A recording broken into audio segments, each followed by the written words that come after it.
La UNESCO, Organización de las Naciones Unidas para la Educación, la Ciencia y la Cultura, tiene entre sus objetivos establecer estrategias a partir de la función de asociaciones, centros y clubes de la UNESCO para lograr un impulso viable en materia educativa, gracias a la colaboración de federaciones nacionales y socios de la sociedad civil.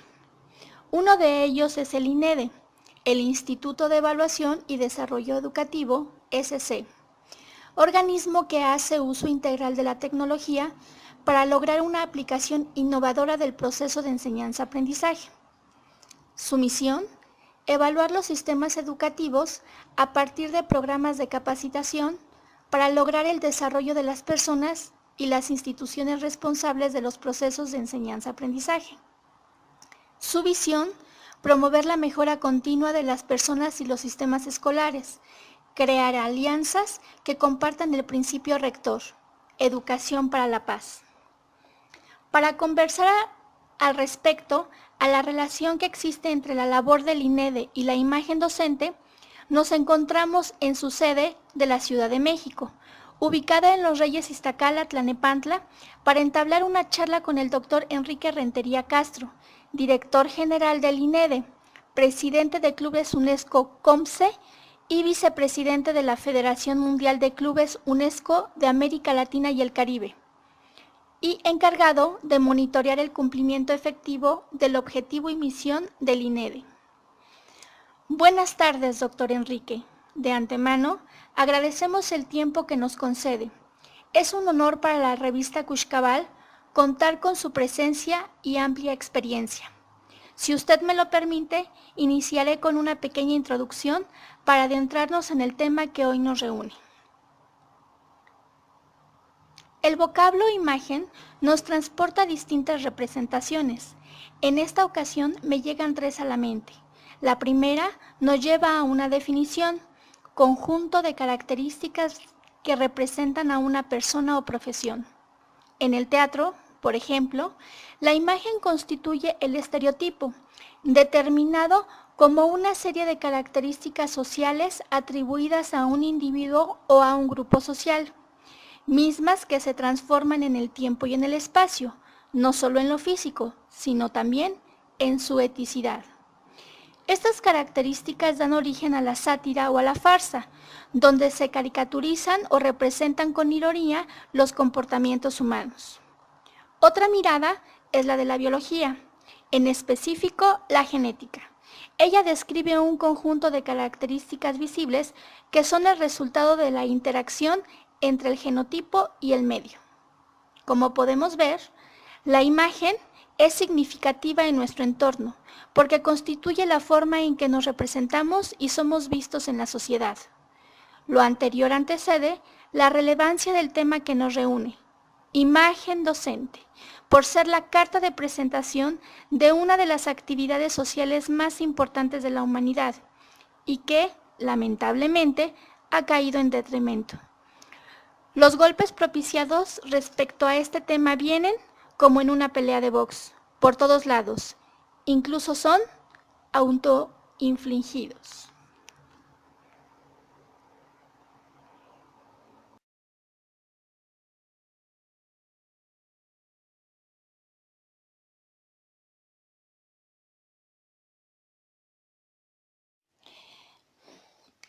Buenas tardes, estamos aquí con el doctor Enrique Rentería Castro.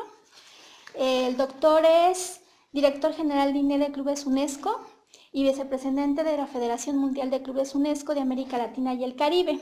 Le agradecemos mucho el tiempo que nos está regalando y su experiencia para poder trabajar sobre uno de los temas más importantes de la educación, que es la imagen. Al contrario, yo agradezco mucho esta oportunidad y sobre todo viniendo usted de mi alma mater, el Colegio de Pedagogía de la Facultad de Filosofía y Letras. Gracias por esta invitación. Le agradecemos mucho, doctor. A partir de su experiencia, nos es muy importante saber cuáles son las características que se reúnen para establecer la imagen docente. Y a partir de la trinchera en la que usted trabaja, pues me atrevo a preguntarle, doctor, para la UNESCO, ¿qué es la imagen docente? Antes de entrar a la definición de UNESCO, voy a tratar de retomar un poco el trabajo que ustedes realizan y conceptualizar el elemento de la imagen.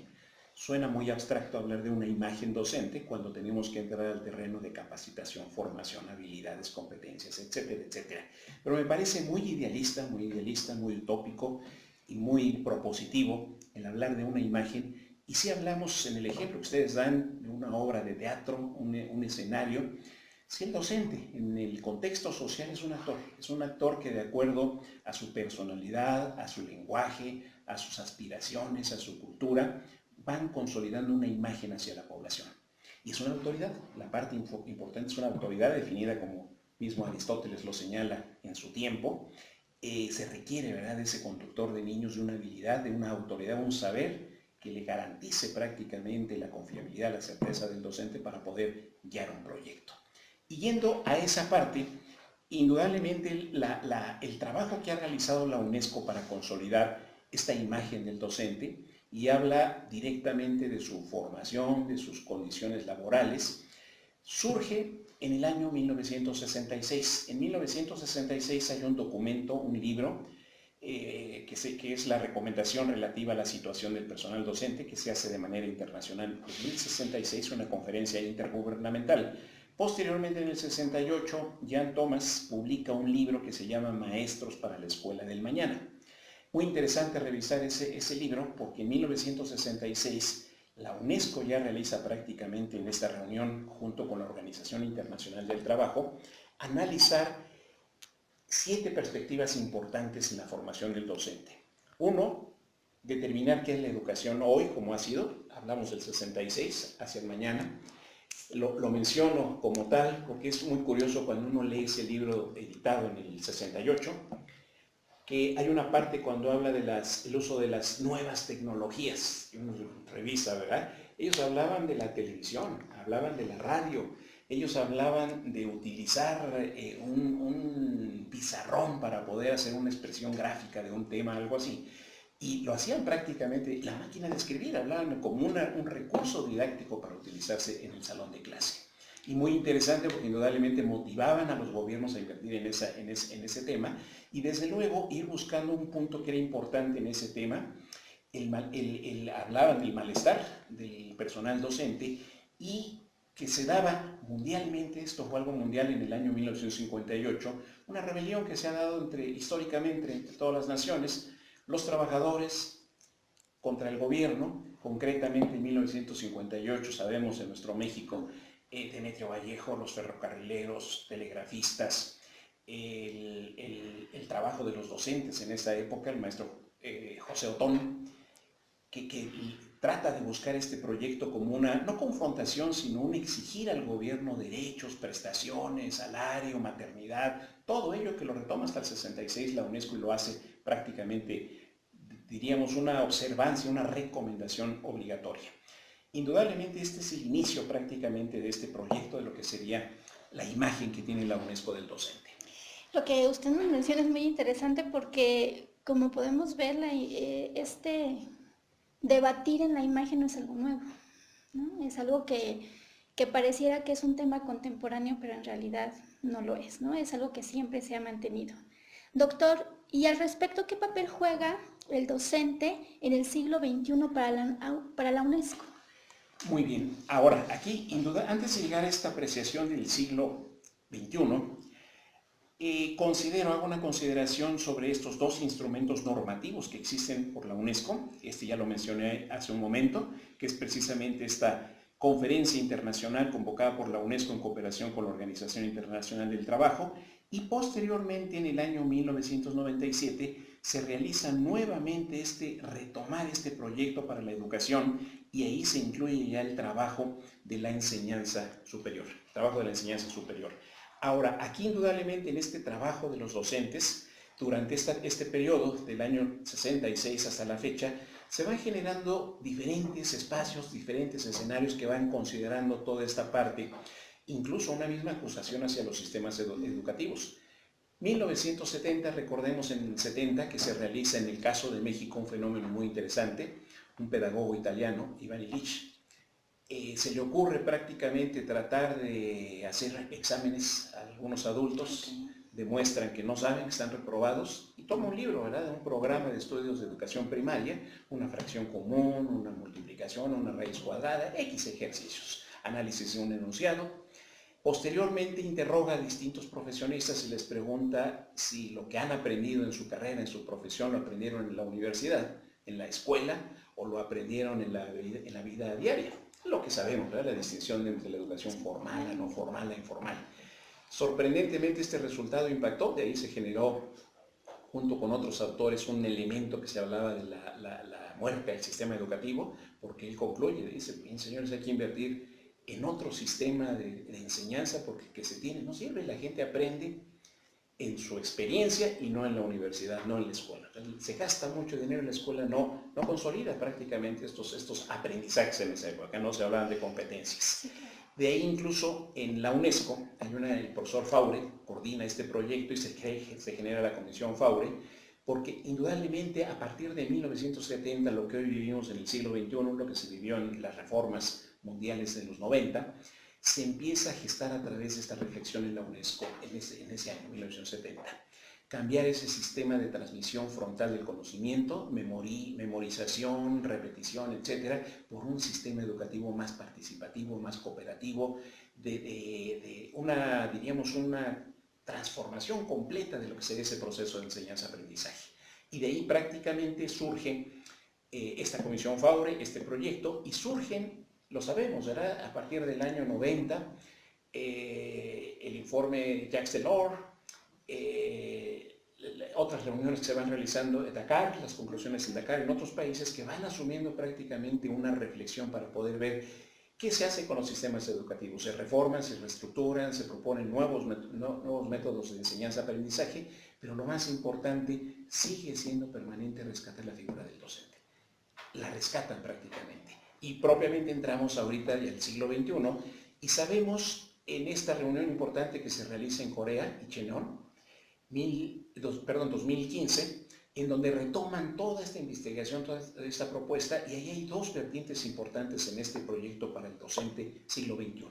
Uno, principalmente, hablan de 17 objetivos, pero hay en el objetivo 4, que es el objetivo encargado de la educación, resaltan sin lugar a duda la función del docente. Y vuelven a retomar lo mismo, sigue vigente. Esa declaratoria de 1966 sigue prácticamente vigente, sigue presente. Ya sabemos que hoy ya hablamos en las nuevas tecnologías del Internet, ya hablamos de un sinnúmero de simuladores, etcétera, etcétera, que en algunos países, en el siglo pasado, en los años 90, en el año, entrando directamente al año 2000, 2010, lo vieron como una coyuntura, una oportunidad de ahorro económico. Dice, tengo un programa en Internet y da clases y el alumno ve, lee, revisa, no voy a tener maestros, me voy a ahorrar tantos millones de dólares de pago de docente porque solitos los niños van a aprender, etc. No es cierto, no es cierto, no es cierto. El docente sigue siendo el actor principal, el que tiene que manejar los contenidos y lo más importante, nos vamos a esta reforma de los 90 que hablan del socioconstructivismo, la socialización del aprendizaje. Alguien tiene que promover esa reflexión, ese trabajo. Y ahí rescatamos el tema que ustedes investigan, la imagen del docente. Es un actor social que tiene que robustecer todo ese proyecto. Me parece muy interesante porque usted acaba de poner en la mesa las nuevas tecnologías desde dos perspectivas. Las nuevas tecnologías desde el apoyo al docente para poder lograr mejores aprendizajes y las nuevas tecnologías como sustitución del docente. Sí, totalmente de acuerdo. Y aquí todavía le ejemplifico, he trabajado mucho recientemente yo este tema en varias universidades. Hay resistencia en algunas universidades el uso de las tecnologías, hay debate sobre el nombre. Cuando se habla, el caso de nuestra UNAM utiliza el nombre de la universidad a distancia. Tengo una publicación en donde doy un enfoque distinto. La educación a distancia surge siglo XIX, cuando la gente, en el caso de Europa, estaba en las montañas, en la nieve, y quería aprender. Le llegaba por el correo prácticamente convencional, su paquete de material para lectura, sus ejercicios, trabajo, respondía y lo mandaba igual, ¿verdad? Por correo. Eran meses lo que pasaba, eran días lo que pasaba, que llegaba el instructor, lo veía, revisaba, le mandaba por contestación algunas indicaciones cuando mucho quien tuviera, ¿verdad?, la necesidad de un mensaje urgente, el telégrafo, para poder tener una retroinformación a lo que estaba realizando, pero se hablaba tal cual de distancia, porque indudablemente el tiempo era una parte que tenía que transcurrir para poder tener una información, una retroinformación. Sin embargo, hoy que hablamos prácticamente del fax, que se quedó ya atrás, el correo electrónico se quedó también atrás, pero estamos hablando hoy de WhatsApp, de tantos medios en los cuales la gente se puede comunicar al instante, al momento, ese tema de distancia ya queda prácticamente minimizado. Tan sencillo si hablamos del tema de las llamadas a larga distancia en nuestro país, que genera una polémica en la reforma de telecomunicaciones, que la gente dice, ¿cómo que larga distancia? Es en el mismo lugar, que haya un costo de decir, pues hay un satélite, todo se va considerando y dice, ya esas distancias se acortan las distancias. Incluso las autoridades educativas, cuando empezamos en los años 2004, 2005, por parte de iniciativa privada, a registrar planes y programas de estudios que hablamos de educación en línea, el acuerdo 279, emitido en el 2000, no lo permitía, no lo contempla y teníamos que reestructurar toda la enseñanza para poder usar esa tecnología. Indudablemente, todo esto ha generado, a lo largo del tiempo, estamos en fechas de realizar congresos en distintos países, algunos países, universidades en América Latina han opinado, dice, cuidado si usas el nombre de la distancia, porque al alumno lo tienes ya cerca, lo tienes en contacto. Y la otra parte importante, si lo dices en línea, dice, indudablemente sí habrías en un aula virtual que el alumno no está presente y está en un aula virtual. Pero si hay universidades que siguen bajo el sistema de enseñanza presencial, ¿estarán exentos de utilizar los medios tecnológicos? Una videoconferencia, un simulador, no, lo pueden utilizar. Dice, entonces hay que definir muy los pedagogos, es trabajo del pedagogo, utilizar toda esa reflexión para poder definir muy bien este esquema y lograr prácticamente reestructurar los sistemas de enseñanza. Y pensar que indudablemente el actor principal sigue siendo el docente. El docente sigue siendo. Todavía, y cierro con esto esta pregunta, todavía fue algo muy ejemplar, una persona que está en nuestro programa doctoral, en la carrera de la ingeniería, recuerdo que ella la materia que imparte es la resistencia de los materiales, y hubo un debate en su universidad, el Instituto Tecnológico de Tlalnepantla, en cuanto al uso de las nuevas tecnologías, los simuladores. Varios maestros lo cuestionan, decían que imposible entrar con celular al salón de clase, etc. Cuando esta maestra nos dio gusto que definían, es que antes para llegar a conseguir un libro era difícil. Y me acuerdo yo en mi época de estudiante, en los 70s en la UNAM, había que salir corriendo a la biblioteca central por el libro. Y regresar. Y ya habían 6 ejemplares únicamente, todos prestados, ya no había libro, había que ir en esa época a las librerías de alrededor a leerlo, todavía no había tan generalizado la fotocopia, era verdaderamente tener acceso a los materiales, era muy difícil tener un libro prácticamente en la mano. Recuerdo los maestros que dictaron su cátedra con su libro abajo del brazo, estaba uno cabeceando para ver qué libro tiene, a ver si dónde lo consigo, lo encuentro. Hoy en internet se mete en cualquier buscador uno, la frase, el libro, el tema, y le aparecen infinidad de materiales. Y los libros prácticamente libros. Es una ventaja, es una ayuda, no al maestro, al docente como tal, sino es una ayuda al proceso de enseñanza-aprendizaje como tal, a la misma sociedad, al mismo usuario de un servicio educativo, tener los materiales de aprendizaje. Y esta persona, indudablemente mencionando todo ello, ejemplificó, me encantó, lo desconocía yo como tal. Aquí está nuestra carrera de resistencia de metales, y tenemos que ir al laboratorio, la máquina, dice, pero tengo 25 alumnos, ninguno de ellos opera la máquina, tengo que estar auxiliada del técnico que enseña la máquina, les lee, les dice, les muestra, todos aquí, no, dice, verdaderamente no, en cambio, y cita, ¿verdad? Aquí está un simulador desarrollado en Colombia con tal, el alumno directamente se mete a él, realiza todas las pruebas, habrá fallas, habrá errores, no son costosos, realmente es un simulador, pero a mí sí me da referencia de qué competencias está realizando el estudiante. Y obvio, podemos mejorar indudablemente habilidades, competencias, destrezas, todo eso a través del uso de esas tecnologías. O sea que es una ventaja esa parte. Esa relación entre tecnologías y docentes es muy importante, se puede fortalecer, pero también puede perjudicar la imagen, supongo, ¿no? Totalmente de acuerdo. Totalmente de acuerdo. Doctor, ¿qué le falta a la imagen docente para recuperar su valor social a partir de la perspectiva de la UNESCO? Aquí hay un tema muy delicado. Sin lugar a duda, en los últimos tiempos ha cobrado Mucha fuerza una reflexión que se hace en la UNESCO y en otras organizaciones, nosotros mismos lo sabemos. El tema fundamental es el tema de la capacitación, el tema de la formación, lo que está haciendo falta directamente para esta parte. A lo mejor de manera muy atrevida lo señalo yo en el caso de nuestro México, algunos países de América Latina que he visitado, en los que he trabajado, y obvio, la comparación la hago referencial en los países de Europa, en donde me tocó en República Checa, me tocó en España, me tocó Rumanía, en donde trabajando uno con los académicos de universidades X, lo más inmediato que resalta son profesionistas de química, biología, etcétera, pero que antes de integrarse a la docencia universitaria o la educación básica, estudian un año, año y medio de formación pedagógica.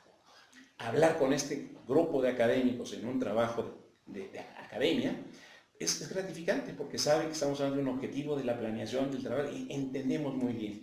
Y en el caso de nuestro México, hablar de un programa, de un plan, lo que ahorita estamos sufriendo con la reforma educativa, los docentes de educación básica, que es grave, educación básica, aún más sabemos secundaria y media superior, son pedagogos, no han tenido esa formación pedagógica y obviamente a través de la educación informal ellos van generando en su práctica de relación instrumentos, metodologías, procedimientos, etcétera, las hacen válidas, les han dado resultado positivo, etcétera, pero hoy ante las pruebas internacionales, los estándares internacionales, las mediciones, salen resultados de que no hay aprendizaje, no hay comprensión lectora, no hay esto, se cuestiona precisamente toda esa parte y ahí es donde, para fortalecer la imagen de este docente, requerimos, primera tarea, los especialistas, los pedagogos, sociólogos, psicólogos, etcétera, antropólogos, trabajar de manera conjunta para conceptualizar muy bien todos estos temas, parámetros, dar una línea de durabilidad de esa teoría, de esa verdad. Sabemos que cambia, no hay una verdad absoluta,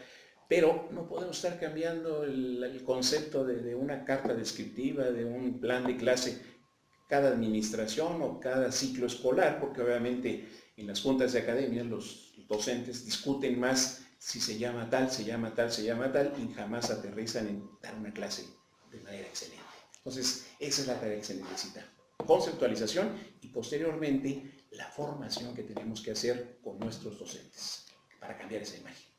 Eso obviamente nos lleva a la siguiente pregunta, ¿no? Esta relación necesaria entre capacitación y evaluación para construir la imagen docente. Totalmente de acuerdo. Incluso yo aquí haría una distinción a la pregunta que usted me plantea de capacitación como tal para la imagen docente. La misma UNESCO lo ha trabajado durante el año 1966. Estamos hablando de 3 niveles en esta consolidación de un profesional de la educación, que sería el primer nivel, capacitar, que es un entrenamiento operativo, fácil, rápido, pronto, de estructura, movimiento, reglamentación, normatividad, etcétera, etcétera, y pasar posteriormente al elemento que se va dando en el mismo quehacer diario, que es la formación, y el siguiente que sería la profesionalización. Hablaríamos de una profesionalización, y es donde entra prácticamente revisar la formación inicial que se hace al docente, de todas las universidades, de todas las normales, de todas las instituciones, y de ahí prácticamente establecer un programa de trabajo directamente en la escuela, en el trabajo, en el aula, para poder ver qué se requiere ir formando, cómo vamos prácticamente ir reorientando estas experiencias de aprendizaje. Para después de ello se llegará a la profesionalización y este grupo ya de profesionales van a ir de manera cíclica alimentando esta etapa, ¿verdad?, de capacitación, de formación y profesionalización de la gente que va participando en este proyecto. Estoy coordinando ahorita un proyecto de investigación que nos solicita la Subsecretaría de Educación Básica del Estado de México. Estamos realizando una investigación en el Estado de México en educación básica. ¿Qué es lo que necesita de capacitación? ¿Qué necesita de formación el docente? El subsecretario de Educación hace una reflexión muy importante. Dice, aquí están las estadísticas, se ha gastado mucho, se ha invertido mucho en capacitación, pero los resultados de las pruebas de rendimiento no son adecuados. Los logros que se esperan de la colaboración de los docentes no son tampoco los idóneos. Dice, hay que buscar en dónde está el punto medio. Dice, estoy de acuerdo que no podemos imponerles una capacitación, algunos cursos, alguna etapa formativa.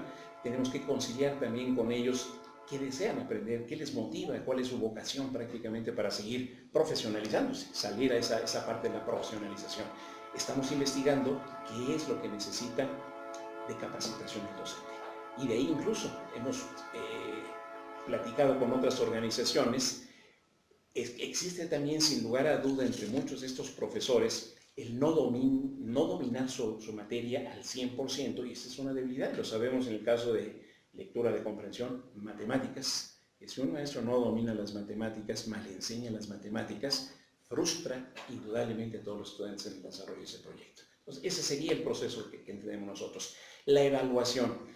No la queremos entender meramente como una prueba que se aplica al maestro para decir si sube a otro nivel, bajo o no. No, la evaluación es un concepto más elevado, más profundo, que habla de un diagnóstico, de un conformar procesos de trabajo, indicadores que van a movilizarse, y la evaluación y lleva también el proceso de administrar la información, generar la información, las pruebas e instrumentos que garanticen esto, y la evaluación es ese espacio donde se reúnen autoridades, se reúnen docentes y eligen prácticamente nuevas rutas, corrigen trabajos, corrigen procesos, que esa es prácticamente la evaluación.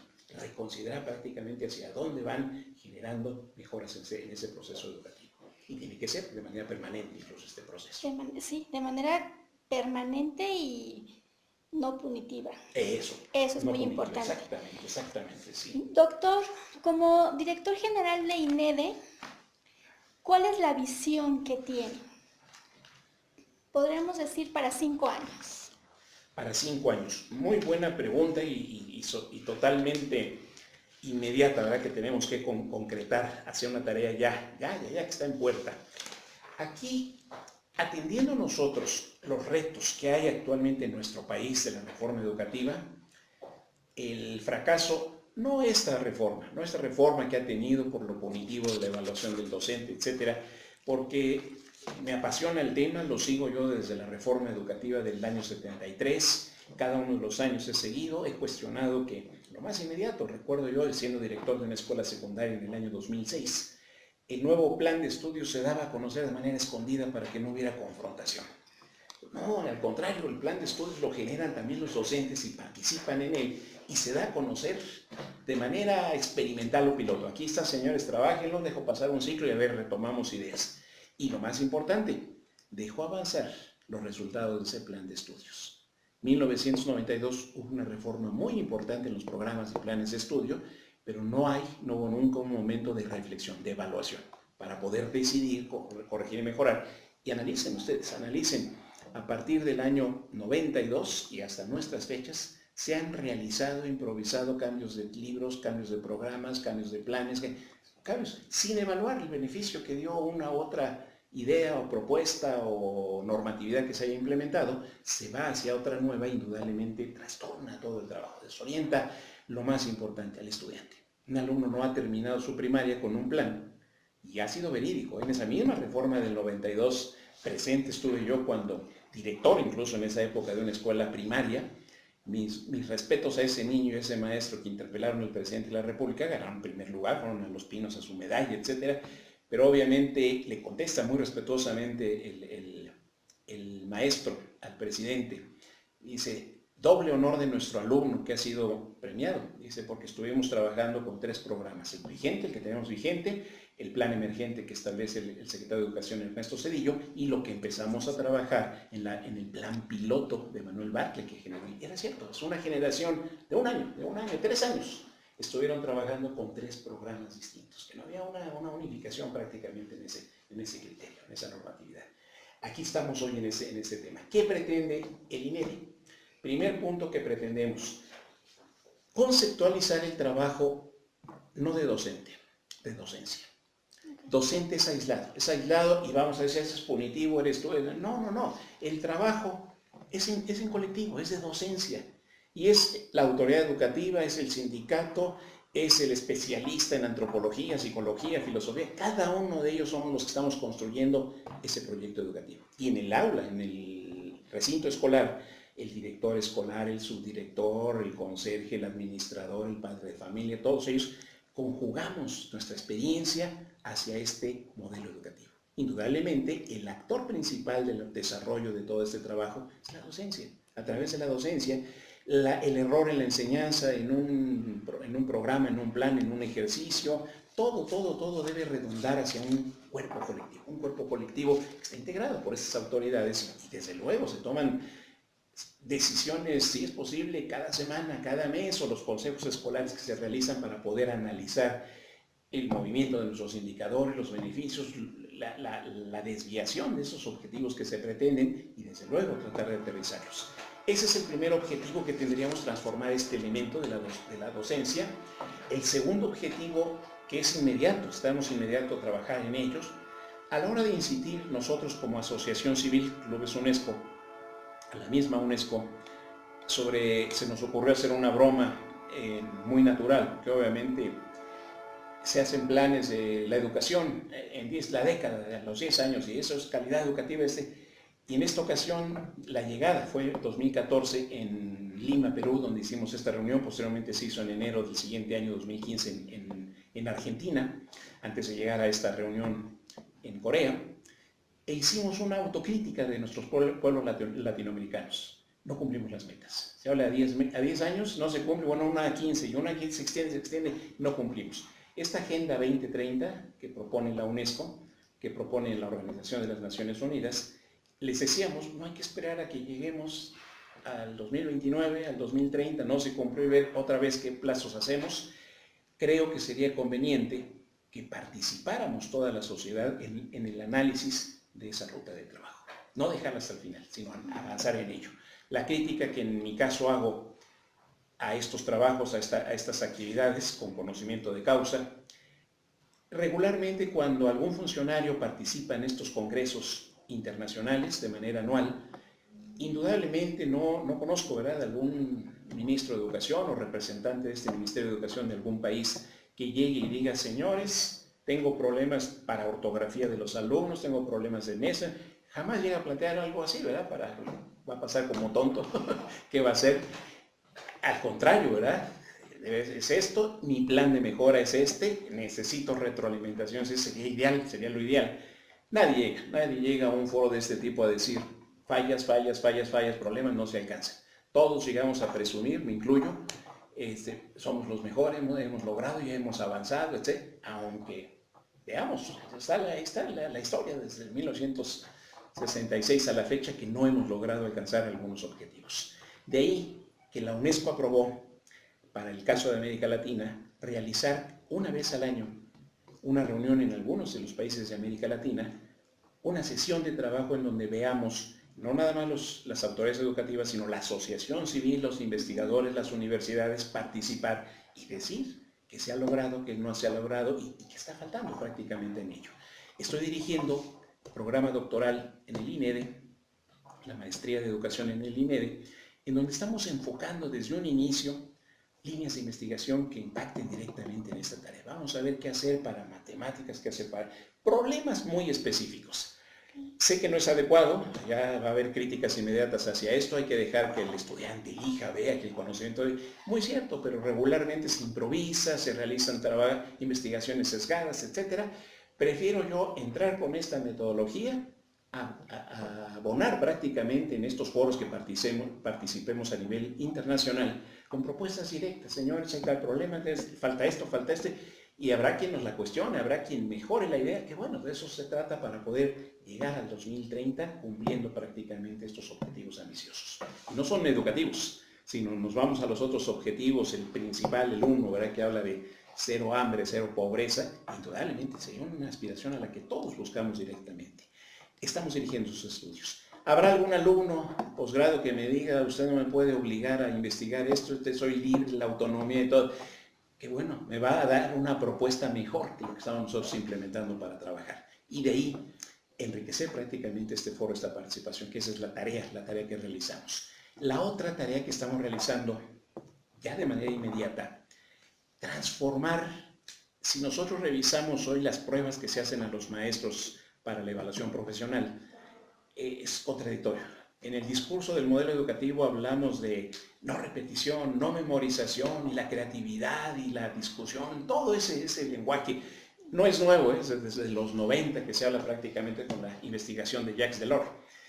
Indudablemente, Edgar Morin, Pensamiento Complejo, que es algo que estamos igual trabajando en nuestros cursos, lo que tenemos que hacer es transformar ese modelo de enseñanza y hacerlo en los docentes. Si al docente lo llevo yo a una prueba memorística, repetitiva, etcétera, un proceso igual, no vamos a lograr nada. Los cursos que están dando muchas veces van por esa línea de información, información, información y que se contrapone con un sinnúmero de informaciones. Nos ha tocado cuando en ocasiones el aprendizaje basado en problema en una zona escolar del Estado de México impartíamos un curso invitado por un jefe de sector que reúne a varios supervisores escolares, dimos el curso, etcétera. Recuerdo cómo varios de los directores con justa razón levantan la mano y dicen al supervisor, oiga, con respeto le pregunto, ¿esta es una imposición de que tenemos que trabajar todo ya ahorita o es una estrategia didáctica que podemos sumar a nuestro proyecto? Me preocupó la pregunta, me sonó interesante, porque es cierto, después en el pasillo platicaba con el docente y dice, es que no nos dejan a veces avanzar, no nos dejan avanzar. En lugar de que nos den líneas, estrategias didácticas y nosotros escojamos y tengamos libertad, autonomía en ello y entregar resultados conforme a esa libertad didáctica, es al revés, si se nos impone en una línea y si alguien ya lleva una investigación por otra estrategia, se interrumpen proyectos. Se me hizo válida. De ahí que lo que estamos como estrategia didáctica, sumándonos esa línea del pensamiento complejo de Edgar Morin, estamos sumando en esta capacitación de los docentes esa estrategia didáctica de reflexión, participación. Hay que participar. No es llegar a dar información, la técnica del aprendizaje basado en problema. Que el grupo de docentes, directores, profesores, la gente que estemos capacitando, haga una reflexión sobre la problemática, participe. Afortunadamente el internet es una maravilla, porque nos va a decir, yo ya llevaba ya una lectura tal cual, habrá en el curso algún participante que me supera en conocimientos, que bueno, que el grupo va a dar una aportación distinta, una visión distinta, un marco teórico distinto, y nos va a permitir al grupo generar un marco conceptual, generar un plan de acción, que eso es lo que indudablemente se requiere, que lo que de un curso se tenga, se emane, se reflexione en lo que ha pasado, lo que ha sucedido, salir al salón de clase a realizar propuestas inmediatas. Y claro, mi tarea como Instituto de Evaluación y Desarrollo Educativo, ir dando seguimiento a ese trabajo, que yo lo he denominado el trabajo de la pedagogía comparada a la pedagogía experimental. Al momento que se corre una propuesta, un trabajo y veo resultados, ¿saben?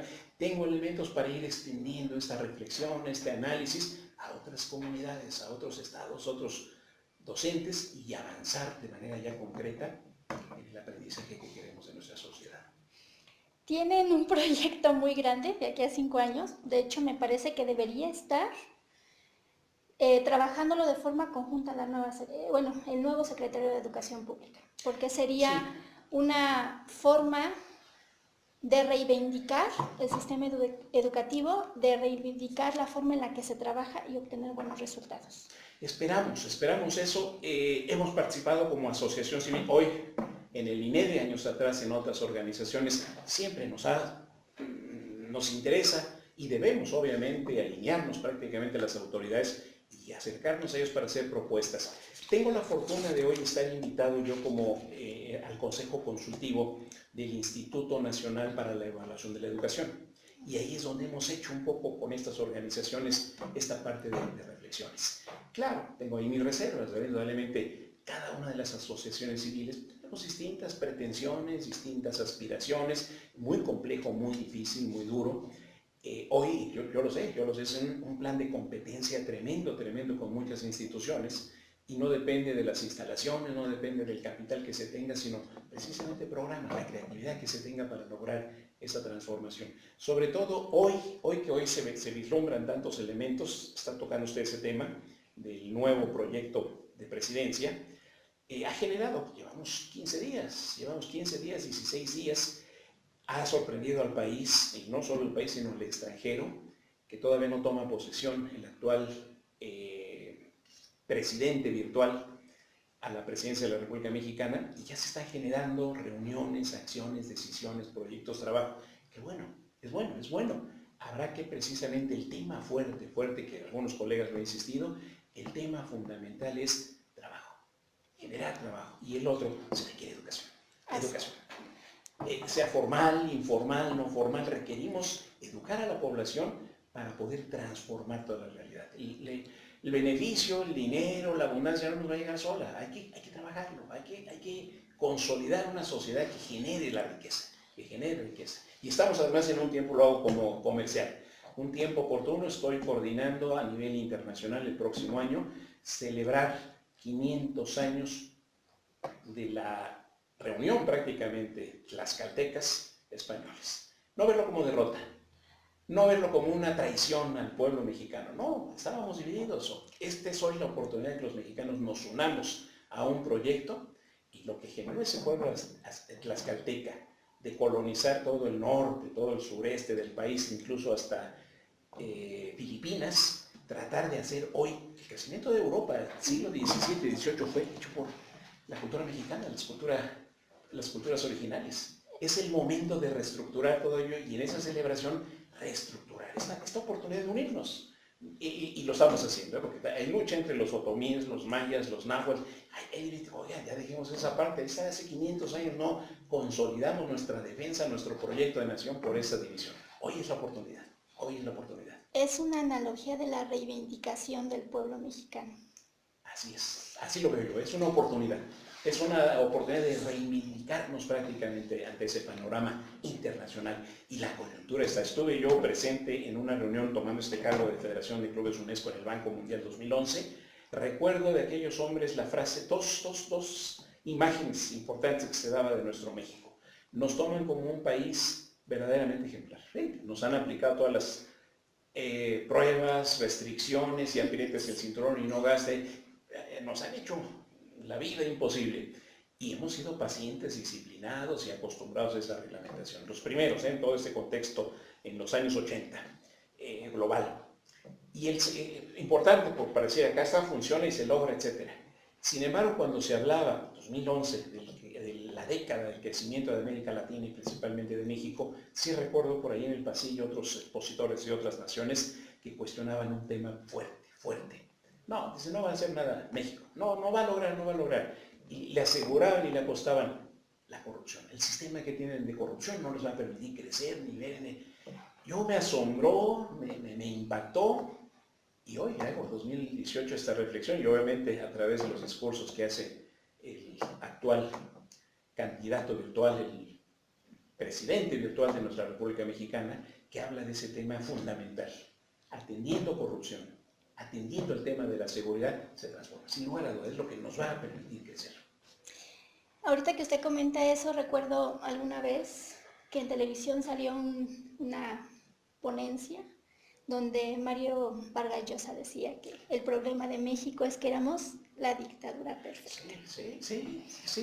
Y más que como problema era esa parte, un vicio cuando criticaba esa parte de las dictaduras que no dejaban crecer, no dejaban que la población tuviera lo más necesario, lo mínimo para poder sobrevivir. Es cierto, ese es el tema fundamental, hoy se repite, es cierto. Y curiosamente, a pesar de que pareciera que nos salimos del tema, no, tiene que ver directamente con la imagen docente, porque a final de cuentas, si nosotros le quitamos este peso burocrático, esta corrupción al sistema educativo, si nosotros le damos el lugar, el trabajo, los recursos, obviamente eso mejora las relaciones que hay entre el docente y su contexto. Toda la razón. Aquí usted toca un punto importante que me viene a la mente, una parte que tenemos que indudablemente hacer referencia de ello: imagen docente. La sociedad en conjunto, tanto autoridades como los mismos padres de familia, hemos sido cómplices de denigrar la imagen del docente. Hemos sido cómplices.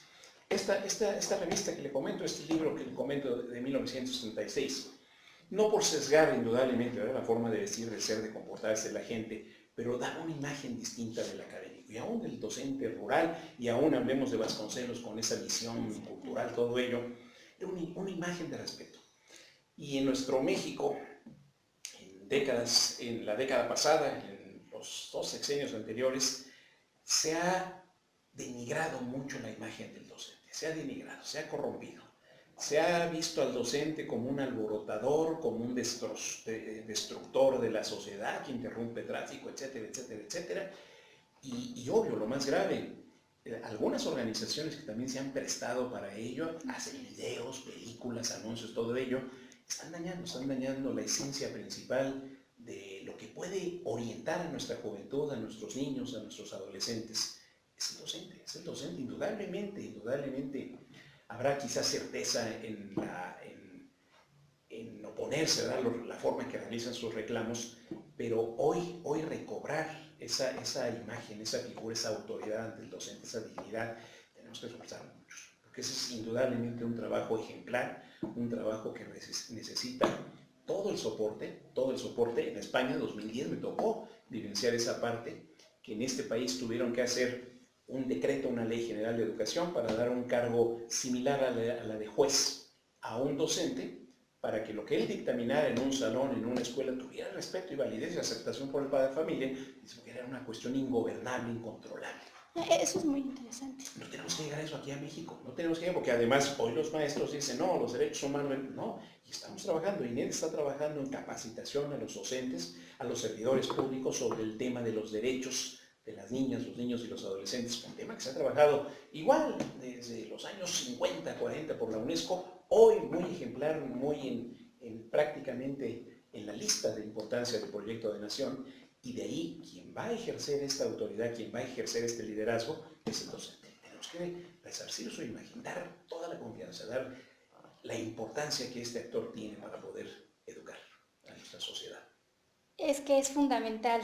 Finalmente, doctor, ¿qué elementos usted le parecerían importantes para crear una retroalimentación que dieran pie a la mejora de la imagen docente? Elementos a considerar. Sin lugar a duda, yo en esta parte de los elementos a considerar para poder esa retroinformación a la imagen, primeramente esta socialización, esta contextualización, esta conciencia que se debe tomar en favor hacia el poder. Es un elemento importante, poder. El hablar de poder, sin lugar a duda, no se habla de autoritarismo. El hablar de la autoridad de un docente en un salón de clase, lo mismo, no se habla de autoritarismo, sino se habla del reconocimiento de nuestras leyes, de nuestras ilusiones o propósitos de trabajar como nación, y depositadas en un actor que va a movilizar el trabajo, las actividades, la enseñanza, el aprendizaje. Indudablemente, al reconocer esa situación de la socialización, contextualización y ser consciente del poder que tiene este actor, indudablemente nos va a ayudar, nos va a orientar.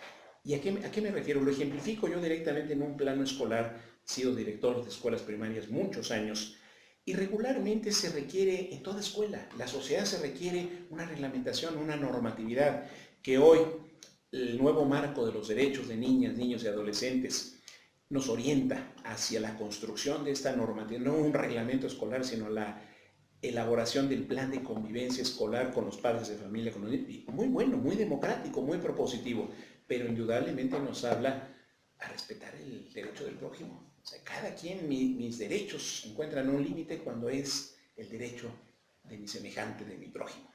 En esta parte, indudablemente, tiene que haber en una escuela esta normatividad, esta norma de convivencia. Y tiene que haber, no un castigo, no un regaño, no una expulsión, no una acción punitiva al quien viola una regla. Es un proceso de retroinformación, es un proceso de aprendizaje, y tienen que haber consecuencias lógicas que se derivan de ese incumplimiento de la norma, incumplimiento de la regla, para poder restituir la contextualización del grupo de trabajo. Ahí se requieren actores, se requieren en escuelas la función que hace el orientador, el tutor, el prefecto, que muchas veces se ha visto como meramente represiva y cómoda de decir castigado y no sales, o la neolay que se utilizaba siglos pasados, etcétera, todo ello. No. Habrá un tema prácticamente de orientación, de tutoría, de retroinformación a este alumno que está violentando una norma, una regla, al padre de familia, etcétera. Y lo más importante, eso es muy cierto, a la hora que el resto de los alumnos ve que se atiende, ¿verdad? La comunidad escolar atiende a alguien que está violentando la reglamentación, la normatividad, los acuerdos a que ha llegado esta comunidad escolar, le da valor, respeta y hay importancia. Esta función indudablemente tiene que ser Lo dijo usted de manera muy maravillosa en esta primera pregunta.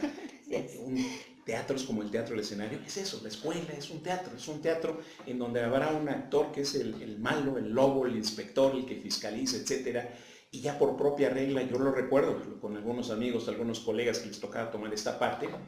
El primer día de clases con algunos nuevos gritaba, movía, hablaba, y decía, estoy llamando la atención, a nadie estoy agrediendo, ni golpeando, ni a nadie digo directamente un insulto, nada. Es una actuación para no tirar basura, no es, y voy recogiendo basura, la voy recogiendo para que vean que estoy reestructurando mi medio ambiente. Dice, la primera semana, el primer mes con alumnos nuevos, trabajo tremendo, dice, pero hace una comodidad. Los demás 9, 10 meses de trabajo escolar.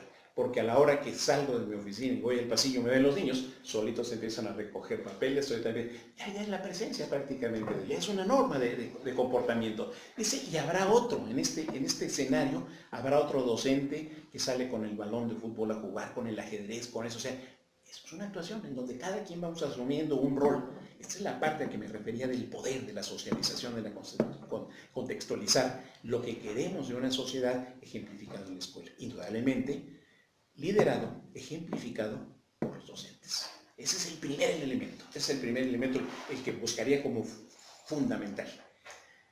Y el otro, indudablemente, que se basa en una producción, en una construcción del conocimiento, en el aprendizaje creativo.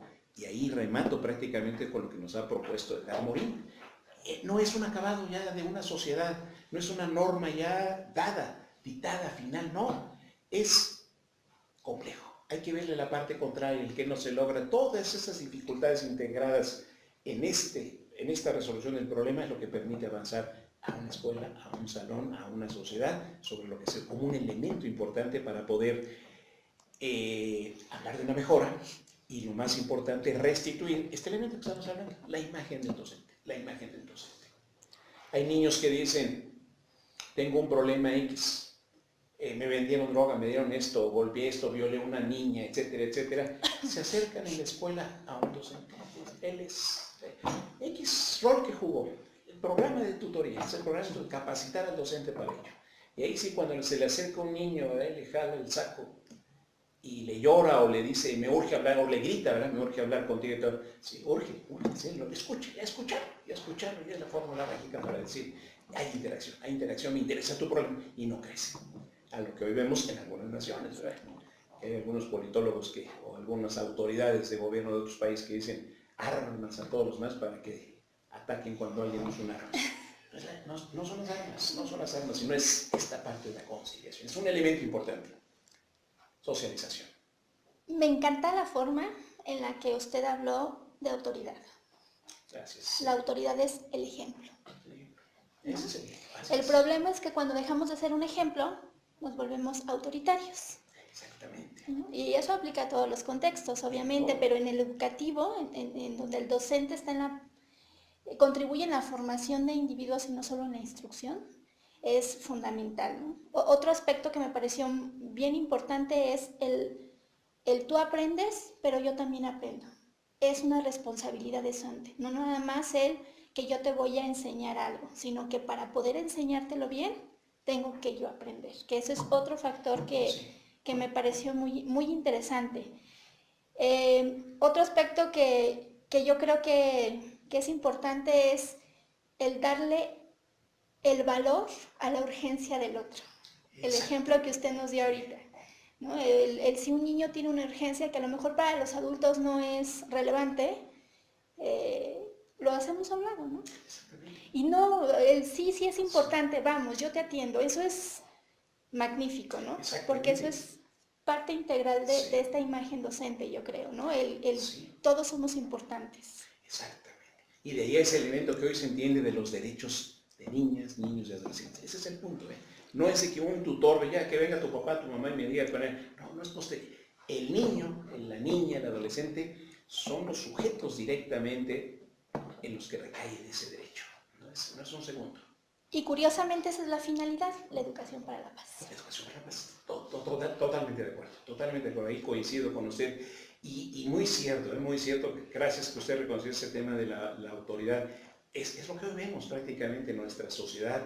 al menos cada uno de nosotros hemos tratado de ejemplificarlo en nuestra gestión educativa. Igual, pena, humildad necesitamos. Como parte de autoridad, el ejemplo más evidente es la humildad. Y esa humildad significa que no soy sabelotodo, no conozco todo, y me ha pasado en algunas instituciones, en algún proyecto, que el colega que está a mi lado sabe más que yo y es el especialista. La autoridad reconoce ese elemento. Maestro, usted domina más este tema, domina, por favor, instruyanos. Y es una asamblea, es un consenso grupal en que indudablemente no es uno diríamos, el director, el jefe, el dictador que se hace, no, es el que tiene que facilitar que las cosas se realicen en el grupo para beneficio del mismo grupo. El constructivismo social. Socioconstructivismo, así es, esa es la idea, la creatividad, que hoy se habla muchísimo de esa parte. En UNESCO nos han insistido mucho sobre este tema del patrimonio cultural de la humanidad. Señores, jalen a los jóvenes. Los jóvenes tienen que conocerlo y ellos van a dar ideas de cómo conservarlo, cómo ver el tema del sobrecalentamiento. Es muy cierto, ya los adultos ya nos viciamos, dejamos ir otras tecnologías, otras ideas que han arruinado la vida del ser humano. El adolescente, los niños son los que tienen que ayudarnos a reflexionar sobre esa construcción. Es nuestro futuro. Exactamente, es nuestra casa. Pues doctor, hijos, la experiencia ha sido muy grata. Gracias. Todas las cosas que he aprendido y que, bueno, lo vamos a pasar a nuestros lectores, son muy grandes. Tengamos esa oportunidad de hacer. Curiosamente, usted trató dos temas importantes, que es la orientación, como apoyo al docente, no como medio de castigo. Sí, tiene que ser así. Curiosamente fue el tema de nuestra revista pasada, la orientación educativa, por eso es que lo traigo a colación. Y otro más que fue la educación a distancia, que va a ser el tema de nuestro siguiente número, ¿no? Entonces, de alguna manera nos ayudó a abrir este panorama porque por lo menos a mí me dejó ver que la idea de imagen docente va mucho más allá de decir tiene que tener estas características, cómo puntualizarlas. Sí. Y bueno, de antemano yo le agradezco el tiempo, las ideas que ha compartido con nosotros, la información, las recomendaciones editoriales, para obviamente tener más información al respecto. Nos encantaría que en otra ocasión usted tuviera el honor de participar en otra entrevista. Un honor y agradecido de esa invitación. Y de antemano, pues le hago una invitación dentro de más o menos 11 meses, cuando sea el aniversario de la revista, pues ojalá pudiera hacernos el honor de estar como en la mesa de honor con nosotros. Será un honor, sí. Y bueno, le agradezco, la experiencia es grata. No sé si tenga algo más que agregar para todos nosotros. Felicitarle yo por ese liderazgo. Fueron trabajos que, como yo estudiante de esa honrosa facultad, de ese colegio de pedagogía, en nuestra época, en los 70, quisimos hacer, una época muy convulsiva, recién salida del 68, muchas situaciones que lo complicaban y entendíamos a las autoridades porque no nos dejaban reunir. Hoy le felicito que usted lidere este proyecto como directora de esta revista. Felicidades por la reflexión, por las ideas que tiene de consolidar la imagen del pedagogo en toda esta tarea que hoy está presente. Hoy está presente esta necesidad de la intervención del pedagogo en la reestructura no solo de la reforma educativa, del país, de la relación entre el servidor público y el usuario. Hay mucho trabajo que realizar en el campo pedagógico. Le felicito yo mucho por ese liderazgo. Muchas gracias, doctor. Estamos para servirle. Cualquier cosa, vamos a hacer que estas grandes ideas circulen. Pueden circular, eso es lo importante. Muchas gracias por todo, doctor. Al contrario.